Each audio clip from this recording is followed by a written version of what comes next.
Magandang umaga po sa inyong lahat at kakagising lang natin. So, tulad ng sabi ko, magbibigay ako sa inyo ng update patungkol sa pag-iinom ng Guyabano tea. So, kagabi, nagbablog ako kagabi. So, naghahanap ako ng dahon ng Guyabano. So, kaninang madaling araw din ako hindi ako nagbibideo sa sarili ko.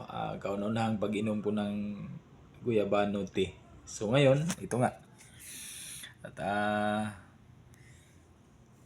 pangalawang inom ko ito ng Guyabano tea. So, hindi ko rin masabi na yung Guyabano tea na ininom ko kaninang madaling araw ay siyang dahilan na kahit papano naibsan yung nararamdaman ko. So, kahit papano ngayon hindi na siya ganun kasakit. Pero ayaw ko munang isipin na siya nga yung dahilan. Pero tulad ng sabi ko ay malaki ang tiwala ko sa halaman na ito. At mamaya-maya pala subukan kong alamin at i-search para maibahagi ko rin sa inyo yung mga posibleng benepisyo na makukuha natin sa Guyabano tea. So, ingatan natin yung katawan natin kasi napakahirap talaga na may mga nararamdaman tayo sa ating katawan. So, ang lahat naman ng ito ay pwede nating masasabi na dahil lang din sa ating ginagawa. Kaya tayo nagkakaroon ng klase-klaseng karamdaman. So, kahit ako, aminado ako sa sarili ko na sa mga nakalipas ay napabayaan ko talaga yung sarili ko. So,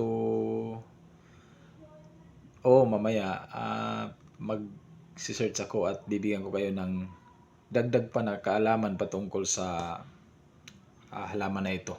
So, ito na.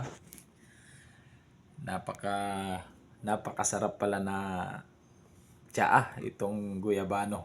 So, tuloy-tuloy ko na itong gawin at i-update ko sa inyo. So, fairness naman talaga, yung napakasakit na pakiramdam ko kagabi, medyo nabawas-bawasan.